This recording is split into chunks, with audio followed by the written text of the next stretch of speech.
Jumlah siswa yang mendaftar di sekolah rakyat di Kabupaten Pamekasan, Jawa Timur sudah terpenuhi. Tahun ajaran baru pun akan digelar tahun ini. Pendaftaran sekolah rakyat atau SR khusus jenjang SMP di Kabupaten Pamekasan, Jawa Timur telah ditutup. Total kuota yang ditargetkan sebanyak 50 orang kini sudah terpenuhi. Legalitas para calon siswa ini juga sudah ditetapkan oleh Kemensos untuk menjadi siswa sekolah rakyat. Pelaksana juga telah menyiapkan gedung sekolah rakyat yang sifatnya sementara, bukan permanen, di XD3 Keperawatan. Hingga kini operasional sekolah masih tahap kesiapan sarana dan prasarana. Pihak pengelola menargetkan kegiatan belajar mengajar bisa dimulai paling lambat bulan Agustus mendatang. Guru pengajar sudah ready, alhamdulillah sudah ready, sudah siap. Dan itu kepala sekolah sudah di retret kemarin oleh Kemensos, artinya sudah definitif termasuk guru pengajar. Berikut berkaitan dengan tahapan suksesi daripada sekolah rakyat ini, mulai dari rekrutmen sudah memenuhi kuota 50 saat ini. Menteri Sosial Saifullah Yusuf meninjau simulasi sekolah rakyat di sentra terpadu di Pangudi Luhur, Kota Bekasi, Jawa Barat. Sebanyak 180 siswa jenjang sekolah menengah atas akan mengikuti simulasi ini selama 2 hari sebelum menjalani proses belajar mengajar pada hari Senin mendatang. Sekolah rakyat di sentra terpadu Pangudi Luhur di Jalan Joyo Martono, Kelurahan Margahayu, Kecamatan Bekasi Timur, Kota Bekasi siap digunakan pada tahun ajaran baru ini. Menteri Sosial Saifullah Yusuf didampingi Ketua Tim Formatur Sekolah Rakyat Muhammad Nuh pada Selasa siang meninjau simulasi sekolah rakyat di STPL Kota Bekasi. Mensos juga meninjau laboratorium untuk periksa kesehatan siswa, melihat proses absen digital siswa, dan juga meninjau ruang belajar yang dilengkapi dengan laptop. Sebanyak 180 siswa mengikuti simulasi yang dilakukan selama 2 hari ini. Dalam simulasi tersebut, selain diberikan seragam, para siswa juga melakukan pemeriksaan kesehatan, talent mapping, dan uji coba pembelajaran akademik dengan memperkenalkan learning management system. Nantinya selama sekolah, siswa akan tinggal di asrama yang disediakan dan selama di asrama boleh dikunjungi oleh orang tua murid.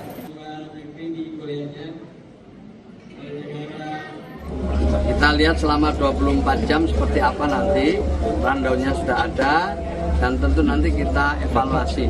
Besok kita evaluasi apa yang kurang dan mana yang harus diperkuat untuk nanti dimulai pembelajaran tanggal 14 Juli. Jadi dengan simulasi ini kita akan tahu kekurangannya di mana, yang sudah bisa kita perkuat di mana. Untuk mengetahui persiapan jelang pelaksanaan sekolah rakyat, kita sudah terhubung dengan jurnalis Kompas TV, Edwin Chan, dan juru kamera Bimo Wicaksana di Bekasi, Jawa Barat. Selamat pagi Edwin, apa syarat yang diberlakukan agar bisa terdaftar sebagai siswa di sekolah rakyat?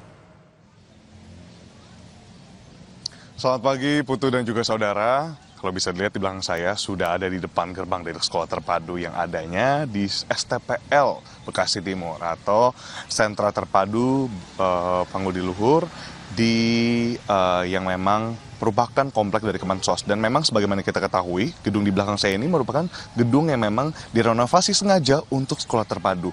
Jika pertanyaannya adalah tentang siapa saja yang boleh mengikuti atau mendaftar sebagai siswa yang ada di sekolah ini, sesuai dengan impres yang memang dikeluarkan oleh Presiden nomor 8 tahun 2025, mengatur soal sekolah rakyat ini, terdapat satu hal yang perlu dipastikan sebelum akhirnya mendaftarkan diri, yakni harus memang terdaftar di dalam data yang dibentuk oleh Kementerian Sosial, yakni Data Tunggal Sosial Ekonomi Nasional.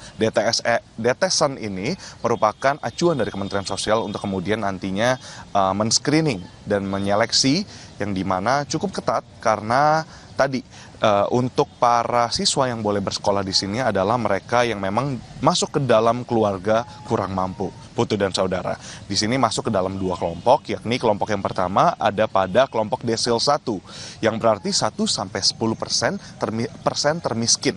Lalu yang kedua desil 2 itu masuk 11-20% termiskin. Jadi memang untuk siswa yang bersekolah di sini, keluarga yang mendaftarkan diri akan dipilih berdasarkan satu, verifikasi ekonomi terlebih dahulu. Nah, sebagaimana kita ketahui bersama lewat kemarin kunjungan dan juga tinjauan dari sekolah rakyat ini, Menteri Sosial sudah juga menyatakan bahwa bukan hanya verifikasi ekonomi, namun siswa yang bersekolah di sekolah rakyat ini juga harus dites secara akademik dan non-akademik. Jadi bukan hanya non-akademis yang dilihat, seperti sekolah-sekolah pada umumnya lewat nilai-nilainya atau capaiannya di sekolah sebelumnya atau di jenjang sebelumnya, tapi juga lewat dari non-akademik. Karena itu juga yang nantinya akan menjadi salah satu kurikulum yang masih digodok oleh Kementerian Sosial dan juga Kementerian Pendidikan nantinya untuk diterapkan di sekolah rakyat. Lalu yang ketiga apalagi sih, Putus, selain tadi yang pertama itu soal verifikasi ekonomi, tes akademik dan non-akademik, dan yang terakhir itu terkait dengan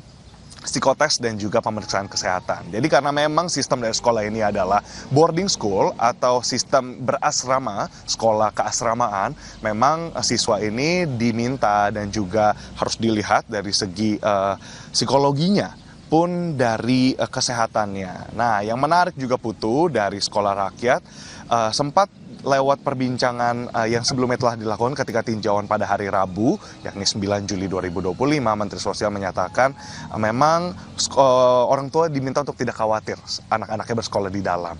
Karena tadi selain melewati tes yang cukup selektif, mereka juga dibiarkan dan juga mereka diminta untuk melakukan sistem absensi, lalu juga sistem pembelajaran secara digital seperti itu. Jadi memang diberikan kartu untuk tab. Mungkin ini yang biasa diterapkan juga ketika masuk universitas atau beberapa sekolah mungkin juga sudah menerapkan absensi lewat kartu. Jadi portal ini nantinya bisa dicek oleh orang tua untuk melihat siswa-siswi ini, anak-anak mereka ada di mana dan berkegiatan di kelas mana, apakah sudah masuk, dan tes kesehatan pun akan dilakukan secara berkala untuk memastikan keterjaminan kesehatan mereka saat berada di dalam asrama sekolah rakyat ini. Putu dan saudara, tadi kalau kita lihat dari segi tinjauan Kementerian Sosial. Tapi kalau kita lihat dari tinjauan Kementerian Pekerjaan Umum (PU), di situ Dodi Hanggodo menyebutkan tadi yang sudah saya sempat jelaskan, sekolah ini merupakan gedung yang belum permanen. Nah, untuk tahap kedua nantinya akan dibangun pada melihat kondisi tahun depan, karena memang 2025 sampai 2026 ini akan kembali dilanjutkan, sekolahnya dimulai di sekolah tahap pertama ini. Dan untuk kapan mulainya, Putu dan saudara, akan dimulai pada hari Senin. Nantinya kita akan melihat bersama siswa-siswi dari sekolah rakyat ini pertama kali diresmikan dan masuk ke dalam tahun ajaran 2025-2026 pada hari Senin 14 Juli 2025. Putu. Oke, tadi disampaikan Edwin akan absensi pakai kartu, kemudian juga ada banyak hal yang sedang disiapkan oleh Kementerian PU. Tapi kalau dari pantauan Anda, Edwin, bagaimana fasilitasnya? Apakah metode belajarnya juga akan berbeda nih dengan sekolah-sekolah yang biasa kita temui sekarang? Putu dan saudara, memang betul karena ada sedikit perbedaan kurikulum dari yang kita ketahui di sekolah-sekolah pada umumnya. Tadi melibatkan lebih banyak soal penggalian bakat-bakat dan juga potensi non-akademik. Mengapa demikian? Karena memang dari simulasi kemarin yang telah dijalankan 24 jam, sebagaimana operasional dari sekolah ini adalah 24 jam, itu dilaksanakan juga tes talent. Gitu ya, talent matching untuk memastikan mereka nanti memilih mata pelajaran yang memang sesuai. Nah, karena memang kalau dari penelusuran kami pun dari riset yang saya lakukan, bahwa untuk kurikulum memang akan dilaksanakan kurikulum biasa, tapi ada mata pelajaran yang mungkin nanti bisa dipilih oleh siswa-siswi yang bersekolah di sekolah rakyat. Lalu untuk fasilitas, Putu dan juga saudara, di dalamnya lengkap, terdapat gelanggang olahraga kecil, itu kalau kita sebut 3-on-3 gitu ya, 3-on-3 basketball hall.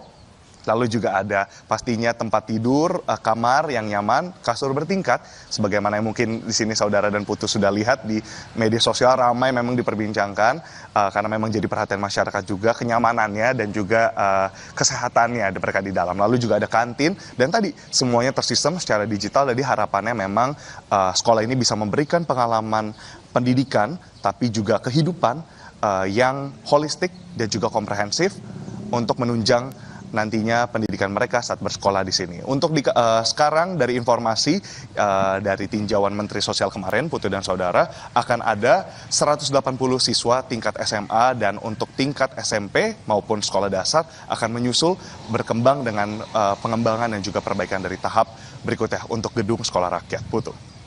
Baik, jadi kita tinggal nantikan nanti hari Senin apa yang berbeda, apa yang menarik. Kalau Edwin masih pantau sampai hari Senin, pulang dulu ya Edwin ya, jangan stay di sana karena itu sekolah rakyat ya. Edwin pulang aja, besok Senin kembali ke sana lagi. Terima kasih banyak Edwin, laporan Anda bersama dengan juru kamera Bimo Wicaksana melaporkan langsung dari Bekasi, Jawa Barat.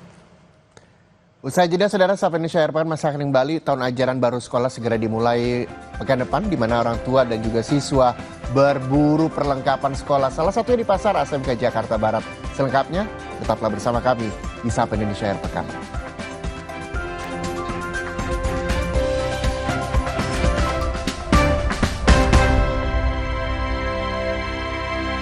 Anak yang nakal Digranat! Ya, gue kena ghosting. Salah sendiri. saatnya kau Pakai simpati buat nonton, musik, games, belajar, sampai belanja. Bisa pilih benefit sesuai keinginanmu.